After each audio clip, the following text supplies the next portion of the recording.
Magandang araw sa lahat. Narito po tayo sa pangalawang parte ng ating Pre-Membership Education Seminar. But this time po, ito po ay tatawagin nating Members Orientation Seminar. Ano pong ibig sabihin nito?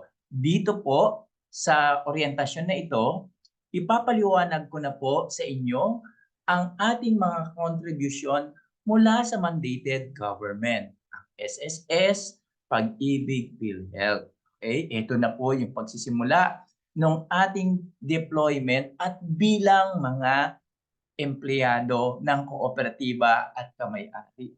Yung unang bahagi po na pinag-usapan natin ang PMES natin na kung saan tinalakay natin kung ano ba si Caritas et Labora, ano ang kooperatiba at ang mga benepisyong matatanggap natin. Ngayon naman po, ang ating pag-uusapan sa oras na ito ay tungkol sa members deduction, government mandatory benefits, timekeeping, payroll, savings process, loan process. Kaya kung may mga hawak po kayo ngayon ng kit, ito po yung brown envelope na binigay sa inyo ng talent acquisition or recruitment. May mga nakalagay na forms dyan at ilan pong dapat tandaan natin. Higit, meron pong nakalagay dyan na code of conduct. Inaasahan namin habang kayo ay naghihintay, binasa na po ninyo ang alaman ng ating code of conduct. Sige po, sisimulan na po natin ang ating members orientation seminar para sa ating mga kontribusyon sa mandatory government. Simulan po natin.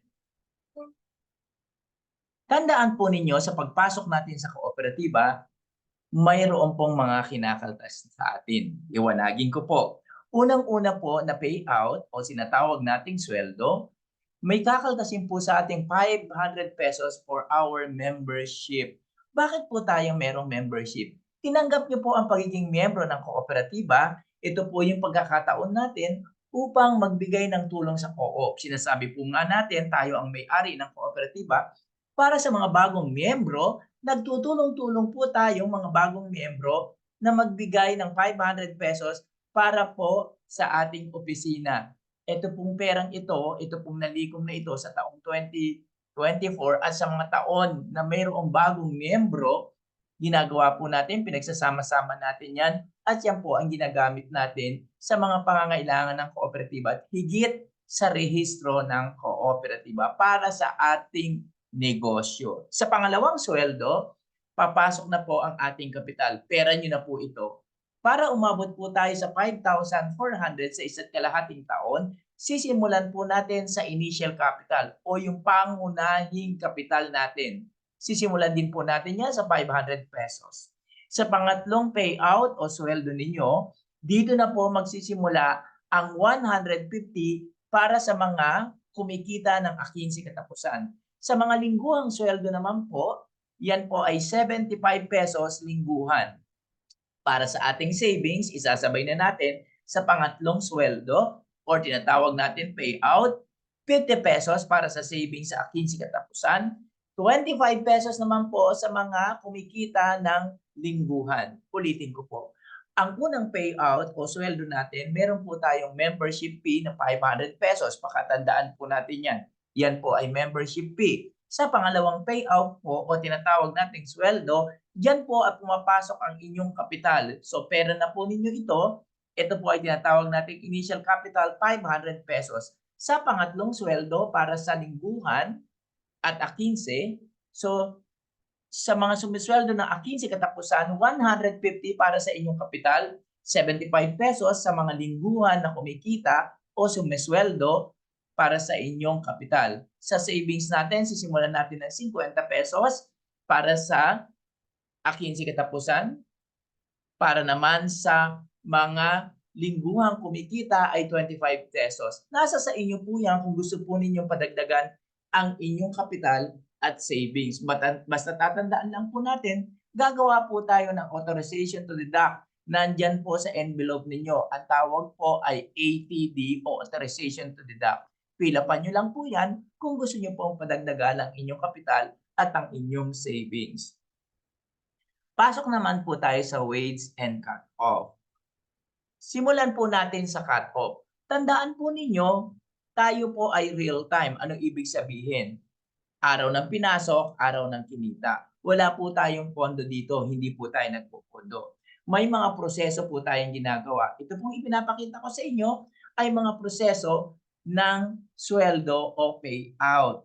Okay? Meron pong araw ng pinasok, period covered, ipoproseso po payout date. Katulad po ito, 1 to 15, may proseso po ng 5 days. So, 20th ang payout o sweldo. 16 to 30, ang payout po, 5. So, ibig sabihin po, wala po tayong pondo, may proseso tayo.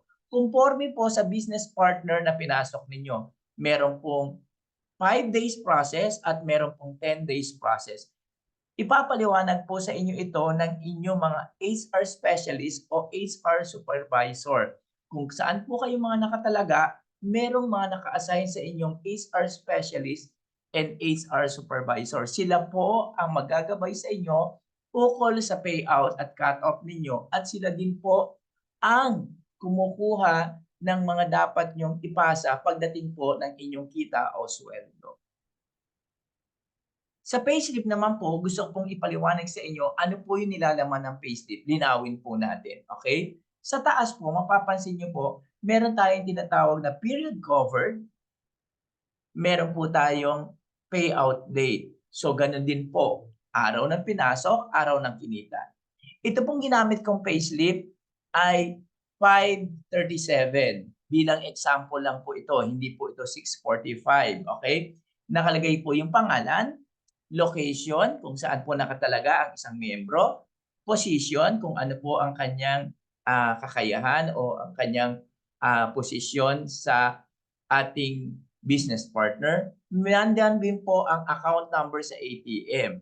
Ibig sabihin po, dito po makikita ninyo kung saan po pumapasok ang inyong payout. O kung sakali man na wala pa kayong ATM, pwede po kayo mag-over the counter, gagamitin nyo lang po itong inyong account number. Basta tandaan, magdadala ng mga valid ID. Or kung maaaring nawala, pwede din po ninyong gamitin ito. Ibig sabihin, sa mga payslip po ninyo, makikita nyo na po din ang inyong account number. Sige po, diretsuhin po natin. Punta tayo sa gross pay. Meron description, days and hours, amount. Pag sinabi pong basic pay sa pangalawang linya ng payslip, mapapansin nyo basic pay, regular working days. Ibig sabihin, sa regular na pasok ninyo sa isang araw, kumikita kayo ng 6:45, 8 oras. Anything po, anumang sobra sa 8 hours na pinapasok nyo ay binababa natin. Pansinin nyo, regular overtime, rest day, OT, special holiday, regular holiday, allowance, less, late and undertime. Tatandaan po natin, ang basic po ay regular working days. Kunwari po, pumasok po kayo ng legal holiday. Sa legal holiday po, wala po kayo makitang double pay. Ang makita nyo po ay isa lang po yung bayad sa baba. Ibig sabihin, kung 645, nasa baba po 645. Nasaan yung isang 645? Nasa basic pay. Ibig sabihin, araw ng pinasok nyo, nagdo-double pay po siya, binababa po natin yung 645. Kunwari po, 130% special non-working holiday. Meron pong 645 sa inyong basic pay, nasa baba po yung halaga ng base ng inyong special non-working holiday. 30% po yung nasa baba. Mamaya po ipapaliwanag po, overview pa lang po tayo. Okay? Kung meron po kayong lates and absences, makita nyo sa baba, mina-minus po dyan, kaya makikita din po ninyo ang halaga o oras. Tandaan nyo po nakalagay days and hours, oras po yan. Punta tayo sa mandated deduction, SSS, PhilHealth, Pag-ibig, SS loans, Pag-ibig loan. Yan po makikita ninyo. Mamaya ko po ipapaliwanag dyan. Overview po ito ng payslip. Punta po tayo sa kabilang side. Lengthwise po ang ating payslip. Makikita natin ano po yung mga kinakaltas ng co-op. Dito po sa bahaging ito, sa baba ng ating payslip na lengthwise, makita natin ano-ano po yung mga kinakaltas ng co-op. Sa share capital, kung mapapansin nyo, 500 po ito dahil po nagpadagdag siya, 150 lang po ito. Sa savings din po, nagpadagdag siya, ginawa niyang 1,000. Ano man po yung nililess pa, total, tapos net after advances. So yung pinakababa po, yun po talaga ang na-receive ninyo sa baba. Okay? So ibig sabihin, net after advances po yan. Okay? Kung meron po kayong mga katanungan, pwede po kayong magtanong sa recruitment or talent acquisition or sa ating HR specialist, HR supervisor. Dumako na po tayo sa mandated government. Simulan po natin ito sa SSS. Sa SSS po natin, napaka-importante po na alam natin ang SSS Stable Contribution. Makikita po natin ito sa mga Google natin, sa cellphone natin. Check lang po natin yung SSS Stable Contribution ng employee. Example po, kumikita po kunwari po kayo. Kung kumikita po kayo ng 645, sa loob ng isang buwan po yan ay 16,800. So kung titignan natin sa SSS Stable Contribution ng employee, yan po ay pumapatak sa coverage na 17,000 para makita niyo yung bracket niya. So kung titignan natin, 765, i-divide po natin sa dalawa, ibig sabihin dalawang kaltas po. Para sa mga lingguhan, 4 na kaltas. Okay? Estimated number of overtime and holiday pay lang po yan. Ibig sabihin po, pag lumalampas po kayo sa minimum wage, ang SSS po ay dinadagdagan po ang inyong contribution para sa inyong iniipon na pension. Okay, pera nyo po yan. Iniipon yung pension ninyo. Okay? Ang mangyayari po, kunwari po lumampas kayo sa 16,800, marami kayong overtime, pumasok kayo ng mga holiday, mahal na araw, Pasko, kung ano po yung mga legal holiday, nagdo-double pay po kayo. Ang mangyayari po, tataas po kayo sa 16,800, maaaring kumita kayo ng 19,000 sa isang buwan. Asahan po natin, ang mangyayari po, nadadagdagan po ang ating contribution sa SSS ng 150 to 50 pesos. Ibig sabihin po nito, nagkakaroon po siya ng movement.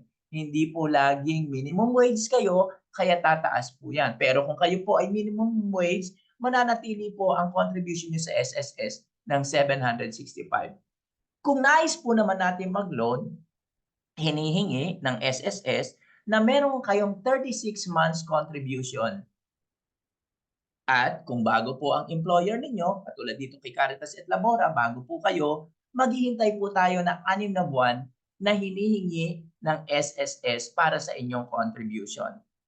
Para malaman ninyo kung pwede na kayo makapag-loan, napaka-importante po na kayo ay merong application o apps ng SSS. Dito po makikita ninyo kung magkano po ang contribution o ilan na po ang contribution nyo para sa SSS. Kung papansin niyo po, dito po sa site na ito, merong 201 contribution, pwede na po mag-loan, pero dahil bago sa Labora, maghihintay ng 6 months.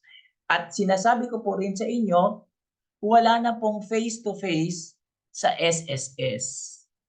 Kung kayo po ay maglo-loan sa SSS, inaasahan ng SSS na kayo po ay naglo-loan sa website ng SSS o dito mismo din sa cellphone niyo. Pero mas maganda po kung sa computer po kayo maglo-loan. Wala na pong face-to-face para sa loan. Kung may mga transaction kayo para sa SSS, dun lang po tayo nagfe-face-to-face sa SSS. Katulad kunwari po, magsi-change name po kayo. Ibig sabihin, mula sa pagkadalaga, kayo ay nag-asawa. Ang mga beneficiaries niyo po, babaguhin niyo dahil kayo ay binata, pero ngayon may asawa na kayo. Ang beneficiary niyo na po ay hindi mga magulang niyo, mga anak niyo, gusto niyo pong baguhin. Nag-change po kayo ng status, nag-change po kayo ng place, or ng inyong tirahan. Tandaan niyo po, 1, 2, Lunes, 3, 4, Martes, 5, 6, Miyerkules, 7, 8, Huwebes, 9 and 0 sa dulo ng mga number ng SSS ninyo ay Biyernes. Ibig sabihin po, may mga araw na itinatakda na kung saan ay pupunta kayo sa SSS. Hindi po kayo pwedeng pumunta sa araw na gusto ninyo. So meron pong parang code natin, number code na pwede kayong pumunta sa inyong mga SSS para sa ilang gusto niyong pagbabago. Okay? So, pasok po tayo sa mga kababaihan, maternity leave. Sa maternity leave ng mga kababaihan, binibigyan po kayo ng 105 days leave. With pay po yan, kahit po ito ay cesarean or normal. 60 days naman po sa mga miscarriage, ibig sabihin po, ito po yung sa mga nakunan. Kaya napakalaga po kahit kayo nakunan, ito po ay nakikipag-ordinate tayo sa ating benefits para sa SSS. 120 days naman po para sa mga single parent. Okay, paano po ito ginagawa? Pag nalaman ng isang babae na siya ay nagdadalang tao, makikipag-coordinate po siya sa ating opisina para mag-file ng MAT-1 with proper documentation. Ibig sabihin po, meron po kayong mga dokumento na ipipresenta, ultrasound, at kung saan ng OB ninyo na kayo po ay nagdadalang tao. Tutulungan po kayo ng ating benefits para po maiugnay kayo sa SSS. Kung ang isang babae ay umabot na sa kanyang due date o panganganak, kunwari po 10 days, 5 days, panganganak na po ang isang babae, ang mangyayari po, siya po ay magpa-file ng MAT-2 para po i-coordinate na siya ay nais mag-leave. Mag-uumpisa naman siya mag-leave. Kunwari po, 10 days na lang po, manganganak na siya. Magpa-file na po siya ng leave. Magpa-file siya ng leave dito sa opisina at sasabihin niya, gagamitin niya na po ang kanyang leave para sa paghahanda ng kanyang panganganak. Okay. Tandaan po ninyo, pag nanganak ang mga kababaihan, isang babae po, pag nanganak na po siya, dun po magsisimula ang bilang ng SSS. Ibig sabihin, hindi po sa araw na kayo ay nag-leave. Dun po magsisimula sa araw ng pinanganak ang anak ninyo, kayo ay nanganak, meron na pong pagsisimulang bilang. Okay? So ipapasa niyo po ang birth certificate ng inyong anak. 1-month process po si SSS, conforme po sa proseso ng SSS, tandaan niyo po, di tayo SSS, tayo po ay nakikipag-ugnayan sa SSS. Hindi po kayo pwedeng dumirekta sa SSS kasi meron po kayong employer. Dapat po sa employer ninyo sasabihin o magsasubmit ng lahat ng ito. Okay? So, may proseso po ang SSS, magpapasa lang po tayo ng mga paper sa opisina at bahala pong ang opisina ang makipag-ugnayan o makipag-coordinate sa SSS para sa inyong maternity leave. Sumunod po, punta po tayo sa paternity leave. Ang paternity leave po ay hindi covered ng SS, kaya ako po ito nilagay para po pagkatapos ng maternity leave, paternity leave naman. Pero ito po ay tungkulin ng isang employer. Para sa atin po, meron po tayong 7 days leave para sa mga ama ng tahanan, pero inaasahan po na kailangan kasal po kayo. Hindi po allowed ang mga nag-live-in o nagsasama ng matagal nang hindi kasal. So ang kailangan po ito with legal documents para magamit nyo yung 7 days leave nyo po. Ipapasa po natin ang marriage certificate natin. Pag magpa-file po kayo ng paternity leave, kailangan po mas maaga. Kunwari po, manganganak ang misis nyo ng December 15. Maghanda na po kayo, December 1, mag-file na kayo at magsabi kayo kung kailan po kayo mag-leave.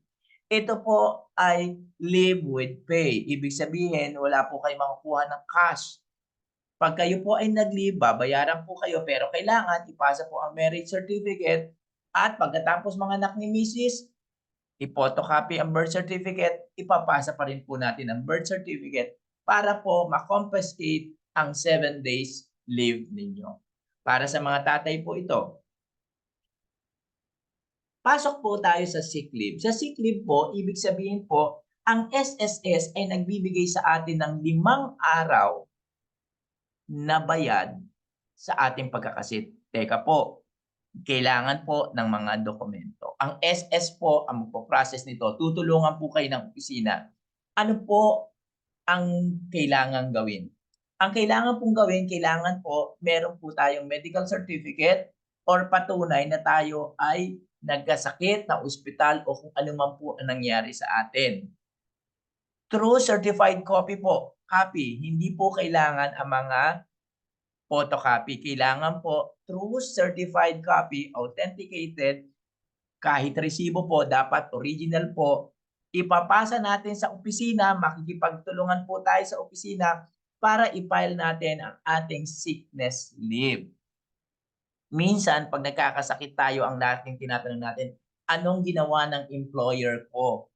Bakit hindi ako tinulungan?" Actually po, kung kayo po ay naghuhulog ng 765 kanina po sa minimum wage, 765 na po.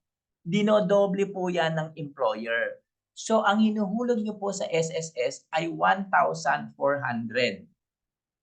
Yung 700 na binigay sa inyo ng inyong employer, dinadagdag po sa contribution ninyo. So kung ano man po yung hinulog ninyo ay dinodoble ng ating employer. Okay, yung isang 700 nilagay niya sa pension ninyo at yung isang 700 inihuhulog ng employer para sa inyong pagkakasakit. Katulad po nito, sickness leave, maternity leave. So, ibig sabihin, ang employer natin, pinaghahandaan yung ating pagkakasakit. So, ibig sabihin, may hulog kayo, doble ang hulog ni employer para sa inyong sickness leave. Meron pong nakalaan. So, hindi po tayo puwedeng magsabi na ang employer natin ay walang ginawa. Meron po, hindi lang po natin alam. Pero tandaan ninyo, may proseso po si SSS. Okay, lagi po natin tatandaan, may proseso sa SSS at tayo po ay nakikipag-ugnayan lang sa SSS. May sarili pong proseso ang gobyerno. So maghihintay lang po tayo sa proseso ng gobyerno. Ganun lang po ang gagawin natin, makikipag-coordinate tayo sa opisina. Next po. Para sa pag-ibig, ang ating pong contribution ay 200 pesos. Yan po ay isang kaltas. Kung maglo-loan po kayo sa pag-ibig, 24 months contribution, katulad din ng SS, kailangan po, kung bago kayo sa inyong employer, meron kayong 6 months latest contribution. Yan lang po ang hinihingi ni pag-ibig. Pero tandaan nyo rin, katulad din po ni SS, online po ang transaction pagdating po sa paglo-loan. Napakadali lang naman po yan. Sa SSS at Pag-ibig, punta lang po kayo sa portal. Available po yan. Pero lagi nating sisiguraduhin na ang inyong mga cellphone number at email address ay nakarehistro sa mga ahensya ng Pag-ibig at SSS. Kung hindi po, hindi pa rin po tayo makakapasok sa portal. Mabubuksan natin ang portal, pero hindi pa rin po tayo makakapag-login. Lagi pong tatandaan, pinapasa po natin ang ating cellphone number sa email address sa SS at Pag-ibig para po mabuksan natin ang ating mga sariling account. Okay? Pasok po tayo sa PhilHealth. Sa PhilHealth po, basic pay natin times 5%. Sample po, ito po ang inyong ihuhulog monthly, 423. I-divide po natin yan sa dalawa. Sa construction po, 4 na hati po yan o hulog po yan. Ang tinitignan po ni PhilHealth ay latest contribution lang. Yan lang po. Okay? Uulitin ko po, kung may mga katanungan kayo, pwede nyo naman balik-balikan ito. Pasok lang po kayo sa YouTube channel ko, Jade Tinio. Yan lang po, nakalagay po sa likod ng aking t-shirt diyan sa aking profile, Safety Officer. At inaasahan ko na rin po, magki-click kayo at magsusubscribe. Okay po, tuloy po natin. Punta po tayo sa payroll. Okay, ito po yung hinihintay natin. Ang 13-month pay po natin o tinatawag na year-end incentive, prorated po ang ating 13-month. Less absences, less late. Ano ibig sabihin? May cut-off po siya. Ang cut-off nyo po ay December 2023 matatapos sa November 2024. Lagi pong ganun, may cut-off. Okay? Kung nakompleto nyo po ng buo, 645 times 313 days divide 12 months. Ibig po sabihin, pumapasok kayo mula Lunes hanggang Sabado dito po sa kinikitang ito. So kayo po ay makakatanggap ng inyong 13-month pay na 16,823.37. Prorated po yan ha. Active. Less absences, less late. Okay. Kaya kung kayo po ay pumasok sa kalagitnaan ng taon, hindi na pong buong 16,000. Pero kung kayo po ay pumasok ng cut-off, ibig sabihin, December 2023, matatapos ngayong November 2024, kayo po ay makakatanggap ng ganito, 16,820 kung walang absent, walang late. So, ibig sabihin, prorated active. Yan po. Pasok naman po tayo sa sinasabi na Service Incentive Leave or SIL. Yan po ang tawag dito. Binibigyan po tayo ng batas na 5 araw na pwede po tayong magpahinga. Basta po, umabot tayo ng 1 buwan. Kunwari po, September 2024. September 2025, 1 taon na po kayo. So, ang binibigay po ng batas, meron po tayong 5 araw na maaari tayong magpahinga bayan. Okay? Pagtapos ng sa simula ng September 2025. So, ibig sabihin, pagtungtong ng September 2025, pwede na nating ma-avail ito. Dito po sa Caritas et Labora, binibigay po namin ng cash. So, ibig sabihin, pag nag-leave po kayo, hindi nyo po magagamit yung 5 days dahil bibigyan kayo ng cash na 3,225. Kailan po natin matatanggap? Kung kayo po ay nag-1 taon, September 2023, September 2024, kunwari po yan. Okay? Matatanggap nyo po ang SIL o 5 days incentive ninyo sa October, September, October po. Sa susunod na buwan. Bakit po ganun? Kasi po pagsasama-samahin ang lahat ng kabuuan na mayroong SIL ng September para ibigay po sa October. Ganun po ang ginagawa natin. Okay? So pag nag-leave po kayo, magpa-file pa rin po kayo ng leave form. Baka po kayo maawol. So kailangan mag-leave pa rin po. Gagawa ng form. Pero hindi po yan ikakaltas sa inyong 5 days incentive leave. Pag naka-1 taon na kayo, baka malito kayo, kailangan maka-1 taon po kayo para magamit po ninyo ang SIL na ibibigay sa inyo ng cash. Cash po ang ibibigay sa inyo, 3,225. Pag-usapan naman po natin ng overtime. Ayon sa DOLE, sa 645 po natin, i-divide natin ng 8 hours times 1.25%, may matatanggap po kayong 100.78 per hour. Wala pong nagpa-file ng 30 minutes na po. 1 hour and 30 minutes pwede po yan. Pero kung 30 minutes po ipapile nyo, wala pong nagpa-file ng 30 minutes. At hindi naman po tayo dapat mag-file ng 30 minutes. So, yung 645 ninyo madadagdagan ng 100.78 pag lumampas po kayo sa tinatawag nating regular days of work natin. Okay? Next po. Kung inabot naman po kayo ng alas 10 ng gabi hanggang alas 6 ng umaga or kung anumang oras dyan, yung 100 po ninyo, 0.78, ay madadagdagan ng 7 pesos, 0.62. Ganyan lang po yung mangyayari sa atin. Okay? So, dadagdagan lang po yung 100 natin. Ngayon naman po, rest day ninyo, pumasok kayo. Ganun din, special non-working holiday, pumasok kayo. Meron po kayong 645, dinagdagan ng 193.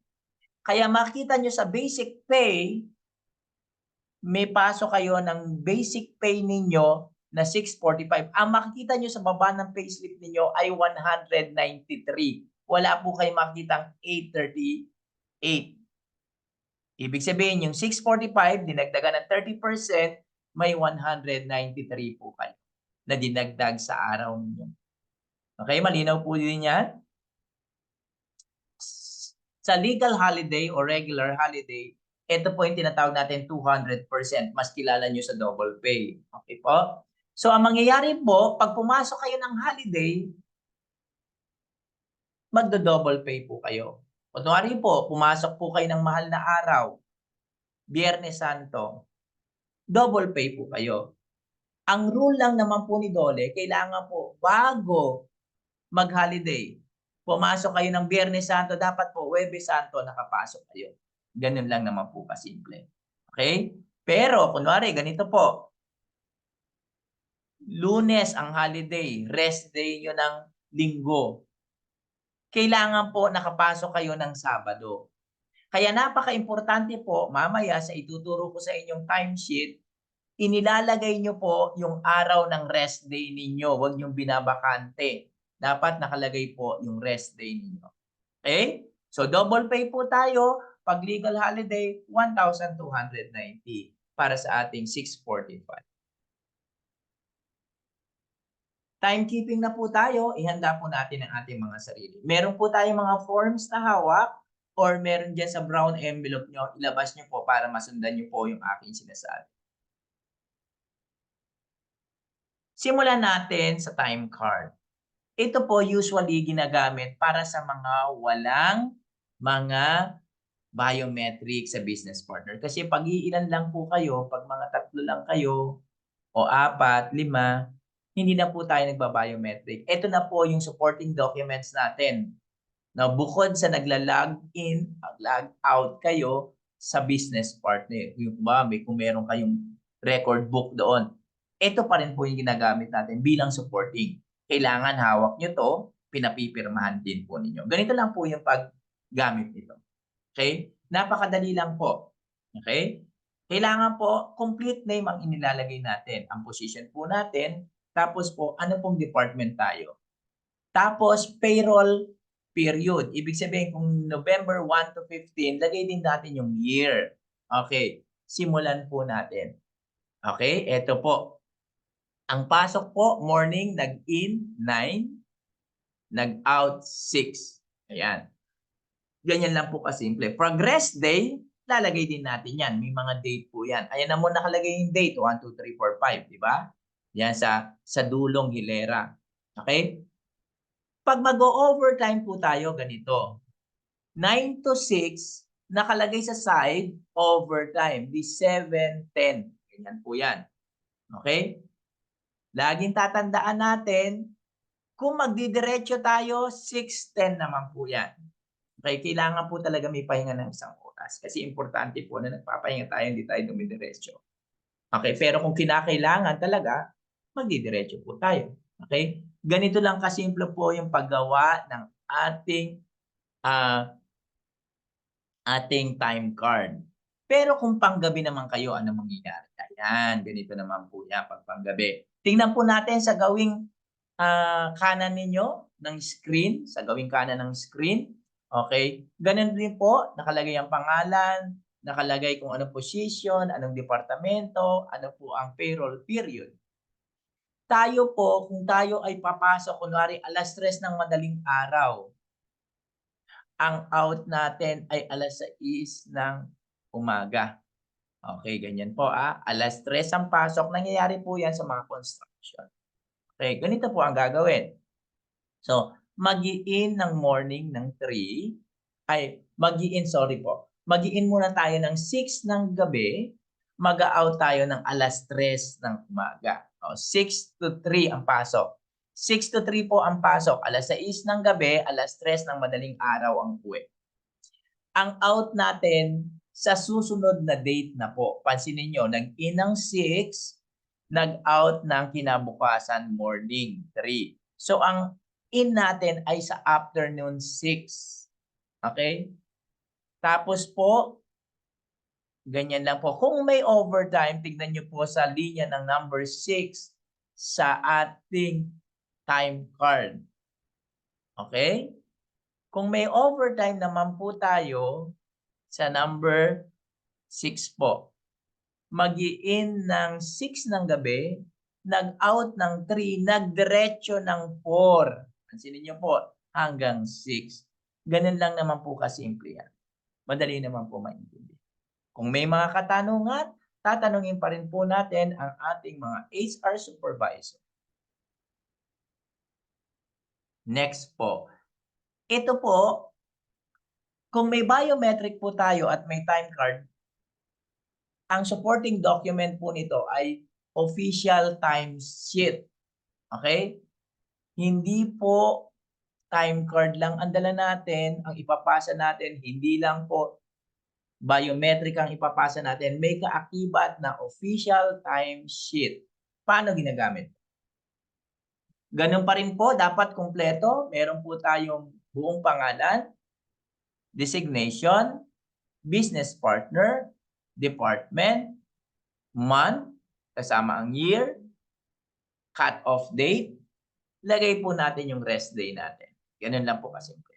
Katulad kanina, meron tinatawag tayong official time. Huwag po natin kakalimutang ilagay ito kasi importante po itong official time. Kunwari po 9 to 6 ang official time.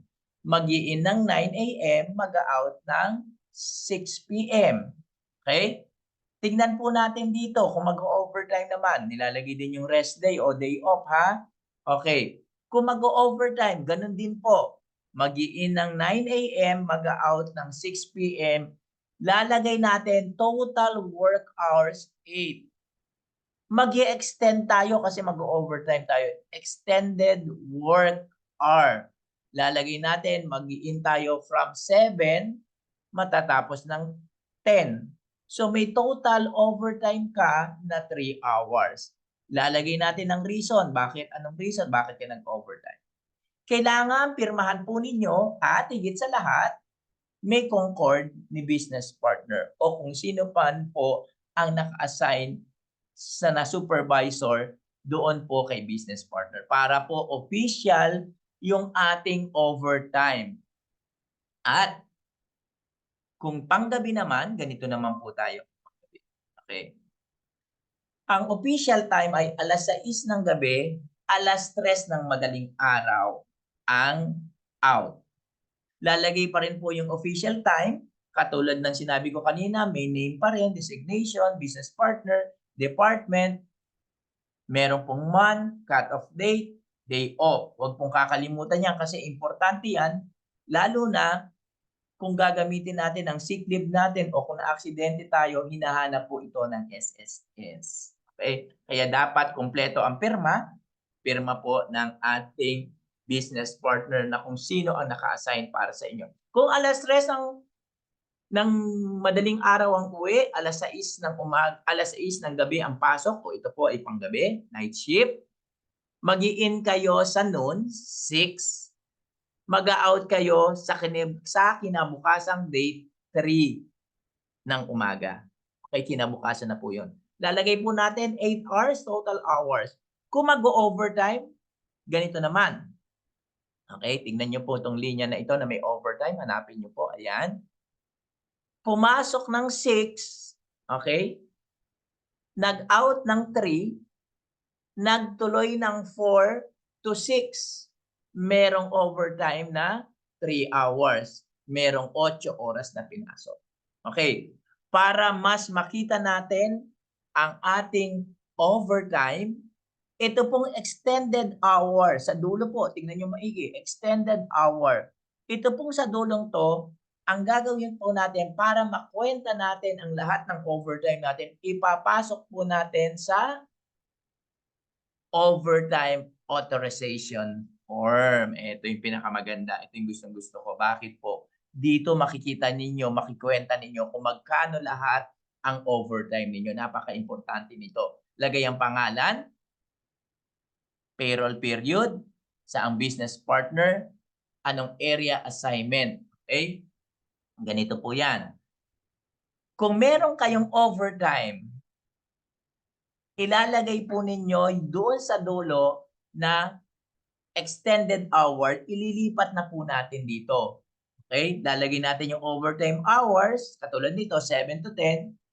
Meron pong code sa baba. Pansinin nyo sa baba. Baba nitong form na ito. Merong number 1, extension of duty. Rest day, number 2. Legal holiday, number 3. Number 4, special holiday. Night differential. Regular holiday. Rest day. O yan, ganun po yun. Okay? Ito yung pinakamaganda. Nakikwenta nyo na dito kung magkano po talaga yung kikitain nyo sa overtime. Okay? Pero dapat pinapipirmahan pa rin po natin. Ibig sabihin, ito po ay allow. Ibig sabihin, ito po ay legal transaction ninyo na kayo ay pinag-overtime. Okay? Pasok naman po tayo sa official business form. Ito po usually ginagamit po ito ng mga rider, motorized messenger, ng mga driver natin, at maaring gamitin ng mga cashier na kung saan meron silang mga expo. Ibig sabihin, meron silang event sa ibang lugar. Kasi po, pagdating po ninyo, kunwari po driver, sinabihan po, "Sir, diretso ka na sa ganito." O kaya yung mga kahera, "O diretso tayo, meron tayong expo sa PICC. Huwag na kayong dumaan sa opisina, dumiretso na kayo sa PICC." Gagamit po tayo ng official business form. Bakit po? Wala po kasing logbook doon. Walang biometric. Okay? Wala kayong so kailangan natin ng official business form. Kunwari po, may pipick upin si motorized, ginagamit niya motor niya, "Sir, huwag kang dumaan sa opisina, diretso ka na sa ganito, paki-pick up mo ito ng ganitong oras, 6:00 ng umaga." Kunwari ganyan. Ito po yung ginagamit natin. Ayan. So, lalagyan ng name, business partner, araw, date filed, time in, time out. Pinapipirmahan po natin kung saan po tayo nagpunta. Okay, ganito lang po kasimple ito. Protection niyo po ito para official po yung inyong oras at araw na pinuntahan doon sa lugar na malayo sa opisina nyo, walang biometric, walang record book, o kung ano pa man. Pasok po tayo sa leave form. Napaka-importante po na gumagawa tayo ng leave form. Tandaan niyo po, pag gumawa tayo ng leave form, hindi po tayo naa-awol. Kahit isang araw lang po yan. Kung emergency naman po, hindi kayo nakagawa, kahit kinabukasan na, kasi kukuha po kayo ng back to work. Hindi po kayo pwedeng dumiretso sa business partner. Katulad ng pinag-usapan natin sa PMES, yung part 1, na sinasabi ko na kailangan po, pag tayo po ay nag-leave, kumukuha po tayo ng back to work. Kasi para official na pinababalik ka na sa iyong trabaho. Simple lang naman po itong leave form natin. Lagay natin ang pangalan natin, address, inclusive dates of leave. Kunyari, November 6 to November 10. Kung November 6 to November 6, okay po. Reason for leave, Tagalogin na natin para madaling maintindihan. Para yung rason nyo po, hindi kayo mahirapan. Tagalogin natin, uuwi ng probinsya. Kailangan po meron kayong pirma, meron din date. Check lang po natin kung anong type of leave. Okay, check lang natin. Others, emergency leave, pwede yan. Okay, kailangan po noted, lalo na kung pinagplanuhan nyo po, anong pinagplanuhan, pinaghandaan nyo na mag-leave kayo, magpapa-check up, i-enroll ang anak, kung ano man yung mga emergency sa bahay, na plano nyo nang gawin, balak nyo na talaga mag-leave, gumawa na kayo nito. Okay? Para pag pinapirmahan natin sa mga assigned na business partner na kung saan kayo nakatalaga, alam po nila, makakuha po tayo ng relief form. Kaya nilalagay po natin yung cellphone number natin. Kailangan po, pag nag-leave tayo, lumampas tayo sa leave natin, na file natin, nagsasabi na tayo. Kasi kung hindi po, maa-awol po. Okay? Protection po natin itong leave. Next po, savings. Pasok po tayo sa savings form. Okay?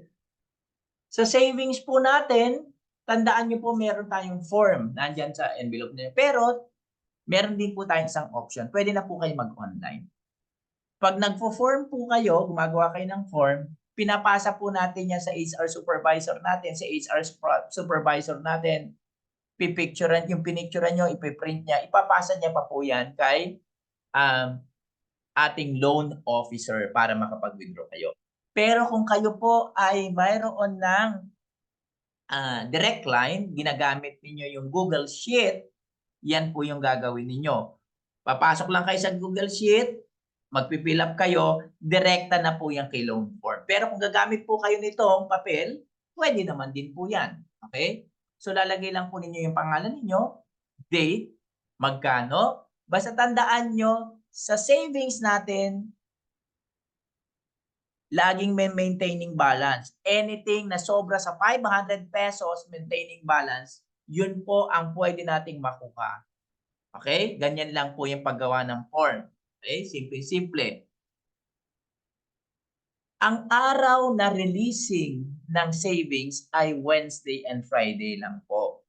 Wala pong ibang araw. Kaya ihanda nyo na po kung kayo po ay withdraw ng savings Monday, Tuesday, Wednesday po yan. Kung Wednesday, Thursday, Friday po yung releasing. So tandaan nyo po, dalawa lang po ang releasing. Wednesday and Friday, direkta po sa ATM ninyo. Anything na sobra sa inyong maintaining balance na 500, kung gusto ninyong padagdagan, very good po. Okay? Next po.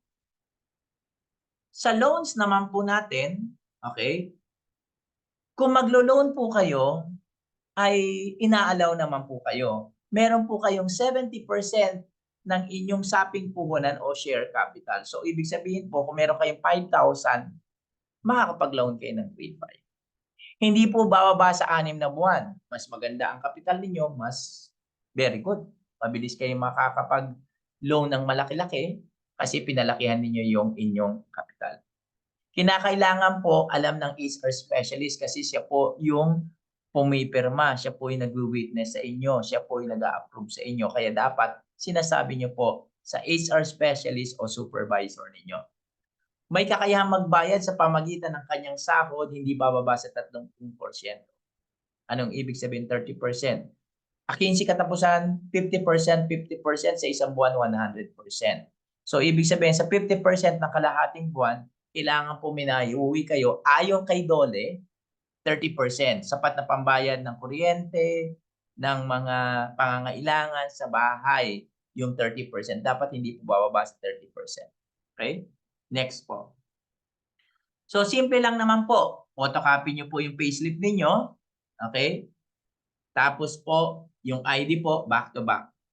Photocopy po yan. I-send na lang po. Kung hindi po kayo makapagbigay ng photocopy, picturean nyo po, i-send nyo po sa inyong mga HR specialist kung hindi kayo makakapunta dito. Wala naman pong problema doon. Pero dapat po, napila pa natin yung form. Diyan po sa mga brown envelope ninyo, meron po form dyan. Okay? Pakatandaan nyo po, pilapan po natin ng maayos. Okay? So, sa mga katanungan nyo po, pwede po kayong magtanong sa HR specialist or mismo kung nandito na kayo sa opisina, kausapin nyo lang po yung HR specialist kung may mga katanungan kayo. Ganon din sa talent acquisition o sa recruitment. Muli po, nagpapasalamat po ako sa inyo bilang pagtanggap ninyo na miyembro ng kooperatiba kamay-ari. Nawa po, maging maganda ang ating serbisyo. Ako po si Sir Jade Tinio. Pwede nyo pong ulitin ito. Aking sinasabi, mag-login po kayo sa aking TikTok account, Jade Tinio. Yan lang po yung TikTok account ko. At kung sa YouTube naman, para ulit-ulitin, balikan ninyo, login po kayo sa Jade Tinio Safety Officer. Okay po? So maraming salamat po sa araw na ito. At nalulugod po ang opisina, ang pamunuan, ang mga board of director para sa inyong mga bagong miyembro. Maraming salamat po. God bless.